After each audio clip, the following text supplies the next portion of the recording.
হয়, মহানগৰী যোগাযোগ যাতায়াতৰ ক্ষেত্ৰত এক নতুন পদক্ষেপ হৈছে কুমাৰ ভাস্কৰ বৰ্মা সেতু। আৰু এই সেতুখন দেওবাৰে মুকলি কৰা হ'ল। আৰু মুকলিৰ পিছতে সকলোৰে হাবিয়াস যি এবাৰ ব্ৰিজখনত উঠি সাঁকোখনত উঠি ইপাৰ সিপাৰ হোৱাৰ হাবিয়াস সেয়া পূৰণ হ'ল, কিয়নো মুখ্যমন্ত্ৰীয়ে এই কুমাৰ ভাস্কৰ বৰ্মা সেতুখনত কিছুদিনৰ কাৰণে যান বাহনৰ প্ৰৱেশ নিষেধ কৰিছে আৰু সাধাৰণ লোকে যাতে এই ব্ৰিজখনত উঠি তেওঁলোকে কিছু আনন্দ ল'ব পাৰে, তেওঁলোকে খোজকাঢ়িব পাৰে, একোখন চেলফি উঠিব পাৰে তাৰ ব্যৱস্থা কৰিছে। আৰু পুৱাৰ ভাগত তেনেদৰে এই কুমাৰ ভাস্কৰ বৰ্মা সেতুত প্ৰত্যেকেই প্ৰাতঃ ভ্ৰমণ কৰিবলৈ অহা দেখা গৈছে, কি গুৱাহাটী কি উত্তৰ গুৱাহাটীৰ পৰা ইপাৰ সিপাৰ হৈ আছে। আৰু আপুনি প্ৰাতঃ ভ্ৰমণৰ কাৰণে আহিছে? হয় হয়, ওলাই আহিছো। কেনেকুৱা লাগিল? আগত যেনে ধূলি বালিৰ মাজত প্ৰাতঃ ভ্ৰমণ কৰিছিল, আৰু এতিয়া কুমাৰ ভাস্কৰ বৰ্মা সেতুত কেনেকুৱা লাগিল বাৰু? সুন্দৰ পৰিৱেশ, আৰু এইটো মোৰ কাৰণে এটা সপোন লাগিছে। কাৰণ আজি মোৰ ঘৰ ব্ৰিজৰ কাষতে, মানে উত্তৰ গুৱাহাটীতে। আজি আমি সেই সৰু কালৰ পৰা সেই প্ৰথম অৱস্থাত দেউতাৰ লগত ভুটভুটি নাওৰে মানে হাত নাওৰে নাও পাৰ হৈছিলোঁ। কলেজ অৱস্থাত মই বিবৰুৱাত পঢ়িছিলোঁ, তেতিয়াও আমি ভুটভুটিৰে পাৰ হ'লোঁ। চাকৰি অৱস্থাত জাহাজেৰে পাৰ হ'লোঁ। ইমান ধৰণৰ পৰিৱৰ্তন আহি আজি এনেকা খোজকাঢ়ি মই এতিয়া মোৰ লগৰজনক কৈ আছোঁ, আমি যাই বোলে এতিয়া যাওঁ ফেঞ্চি বজাৰত, আজি দেওবাৰ, অকণমান পাচলি কিনি লৈ আনো। আৰু এই বস্তুটো মোৰ কাৰণে একদম সপোন লাগিছে। আৰু ইয়াৰ কাৰণে নিশ্চয়কৈ আমাৰ মুখ্যমন্ত্ৰী মহোদয় তেখেত ধন্যবাদৰ পাত্ৰ। আমি উত্তৰ গুৱাহাটীৰ মানে আমাৰ জালুকবাৰী সমষ্টিৰ মানুহে এনেকুৱা এজন মন্ত্ৰী মানে মুখ্যমন্ত্ৰী বা MLA আমি জিকাই দিয়াৰ কাৰণে তেওঁ আমাৰ কাৰণে কৰিছে। আৰু আমাৰ এই সপোনটো সৰুৰে পৰাই আছিলে, আগৰ পৰাই মানে ভাবি আছিলোঁ উত্তৰ গুৱাহাটীৰ দলং হ'ব। আপোনালোকেও জানিছিলে বা আপোনালোকেও লাগি আছিলে। গতিকে তাৰপিছত যেতিয়াই মানে এখেতে দায়িত্বভাৰ ল'লে বা মুখ্যমন্ত্ৰী হ'ল, কামটো যেন একদম দ্ৰুত গতিৰে আগবাঢ়ি গ'ল। এনেকে উন্নতি দাদা প্ৰাতঃ ভ্ৰমণৰ কাৰণে আহিছে? কেনেকুৱা? একদম সুন্দৰ, খুব ভাল লাগিছে। আমাৰ গুৱাহাটী উত্তৰ পূব ভাৰতৰ কাৰণে এটা যোগাযোগৰ খুব সুন্দৰ ব্যৱস্থা হ'ল। এইটো ঐতিহাসিক, যুগমীয়া হৈ ৰ'ব। উত্তৰ গুৱাহাটীবাসীৰ কাৰণে খুবেই ফলপ্ৰদ হ'ব আৰু খুব ভাল হ'ব। আজি কেনেকুৱা দেখিছে? আজি সুন্দৰ। আৰু যোৱাকালি মই সন্ধিয়াও আহিছিলোঁ, একদম মনোৰম, গোটেই ফৰেনৰ চিটি যেন লগা হৈছিলে।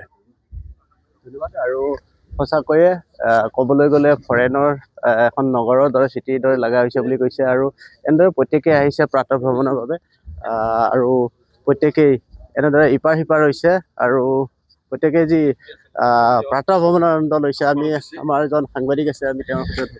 হয়, নমস্কাৰ। প্ৰাতঃ ভ্ৰমণৰ কাৰণে আহিছে? নিশ্চয়, প্ৰাতঃ ভ্ৰমণ মানে এয়া এক আনন্দ আচলতে আমাৰ উত্তৰ গুৱাহাটীবাসীৰ। কিয়নো উত্তৰ গুৱাহাটীবাসীয়ে দীৰ্ঘদিন ধৰি যথেষ্ট দাবী উত্থাপন কৰি আহিছিলে যথেষ্ট স্তৰত, আৰু বিশেষকৈ ছেভ গুৱাহাটী বিল গুৱাহাটীয়েও এই দলংখন নিৰ্মাণৰ দাবী উত্থাপন কৰি আহিছিলে। ইয়াত প্ৰাক্তন প্ৰধানমন্ত্ৰী অটল বিহাৰী বাজপেয়ীজী, তেখেতৰ ওচৰতো দাবী উত্থাপিত হৈছিলে। মনমোহন সিং প্ৰাক্তন প্ৰধানমন্ত্ৰী, তেখেতৰ ওচৰতো, আৰু তেখেতসকলৰো আচলতে ইয়াত পোষকতা কৰিছিলে।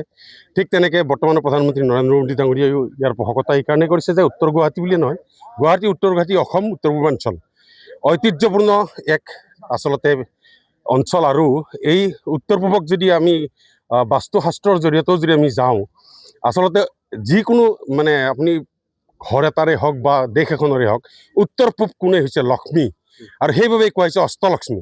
আৰু এই অষ্টলক্ষ্মী যি অঞ্চল উত্তৰ পূবৰ যিটো বিকাশ আচলতে লাগিছিলে, পূৰ্বতে হয়তো কিছু হেলা কৰা হৈছিলে, আৰু আজিৰ তাৰিখত যেনিবা সেইখিনিকেই গুৰুত্ব সহকাৰে গ্ৰহণ কৰাৰ বাবে সকলোৱে এক আনন্দ প্ৰকাশ কৰিছে। আচলতে একদম নিশ্চয়ভাৱে এই 1 মাৰ্চলৈ আমি সকলোৱে আশা কৰিম যে সকলোৱে খোজ কাঢ়ক, এই দলংখনৰ সৌন্দৰ্য উপভোগ কৰক। মা কামাখ্যাৰ পীঠস্থান আছে, গতিকে এই মা কামাখ্যাৰ যি পীঠস্থান, সকলোৱে মানে মা কামাখ্যালৈ চাই এটি সেৱা আগবঢ়াওক। এইফালে উমানন্দ দেৱালয় আছে, গতিকে এই যি এক সৌন্দৰ্য, ইয়াত অশ্বক্লান্ত দেৱালয় আছে। মানে এই উত্তৰ গুৱাহাটীৰ এই পঞ্চতীৰ্থৰ যি মায়া মোহ, আৰু এই পঞ্চতীৰ্থক লৈ যি মানুহৰ আধ্যাত্মিক মনোভাৱ, সেইখিনি সকলো জাগ্ৰত হওক, সকলোৰে কল্যাণ হওক। ধন্যবাদ। আৰু সঁচাকৈয়ে খুব সুন্দৰ কথা কৈছে। আৰু ইয়াৰ পৰা আচলতে কামাখ্যাৰ যি খুব সুন্দৰ নান্দনিক দৃশ্য উপভোগ কৰিব পাৰিব। আৰু এই দলংখন শেহতীয়া উদ্ভাৱনী শক্তিৰে টেকন'লজিৰে নিৰ্মাণ কৰা হৈছে, আৰু যি কথা আমি সংবাদ মাধ্যমত সঘনাই প্ৰচাৰ কৰি আছোঁ। আৰু এতিয়া গুৱাহাটীৰ পৰা বেছি সময় নহয়, খুব বেছি 6 মিনিট 5 মিনিটৰ বাট। আৰু এই বাট অতিক্ৰম কৰিবলৈ যি যাতায়াতৰ ব্যৱস্থাটো উন্নত কৰাৰ কাৰণে প্ৰধানমন্ত্ৰীয়ে বিশেষ গুৰুত্ব আৰোপ কৰিছিল, বিশেষকৈ মুখ্যমন্ত্ৰীয়েও গুৰুত্ব আৰোপ কৰিছিল, আৰু সেয়া সম্ভৱ হৈ উঠিল। আৰু এতিয়া যিকোনো বাণিজ্যিক ক্ষেত্ৰতেই হওক বা ব্যক্তিগত কাম কাজৰ বাবেই হওক মহানগৰীলৈ যাবলৈ আৰু বিশেষ কষ্ট কৰিব নালাগে আৰু ইয়াত এজন ব্যৱসায়ী আছে কেনেকুৱা গুৱাহাটীৰ পৰা উত্তৰ গুৱাহাটী এতিয়া একে চমুকত হৈ গ'ল এটা গোটেই ভাল হৈ গ'ল বিশেষকৈ মোৰ কাৰণে আমাৰ কাৰণে বেছি হৈ গ'ল ইয়াতে মোৰ ঘৰ ইয়াতে পাথৰিয়াতে পাথৰিয়াতে ইয়াৰ পৰা অহা যোৱাৰ কাৰণে বেছি ভাল হৈ গ'ল আৰু মই ইয়াতে থাকোঁ মানে কি মৰ্ণিং ৱাকৰ কাৰণে বহুত ভাল হৈ গ'ল এতিয়া মৰ্ণিং ৱাকৰ বহুত ভাল হৈ গ'ল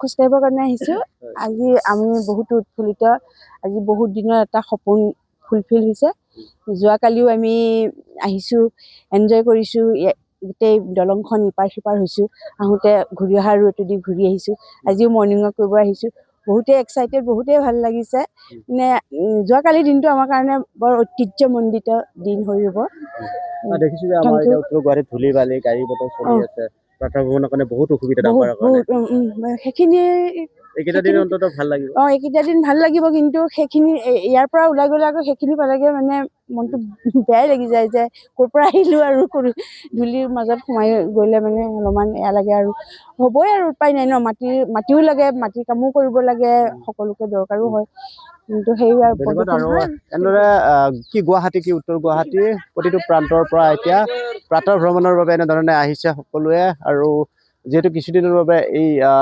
কুমাৰ ভাস্কৰ বৰ্মা সেতুখনত কিছুদিন বাহন নচলিব গতিকে সকলোৱে আনন্দৰে উৎকণ্ঠাৰে এনেদৰে ওলাই আহিছে আৰু প্ৰাতঃ ভ্ৰমণৰ যি মজা যি আনন্দ সেয়া প্ৰত্যেকেই লোৱা দেখা গৈছে আপুনি বিচৰা বাতৰি পাব কেৱল নিউজ 18 এপত নিউজ 18 এপ ডাউনলোড কৰিবলৈ স্কেন কৰক এই QR কোড গুগল প্লে ষ্টৰতো পাব এই নিউজ 18 এপ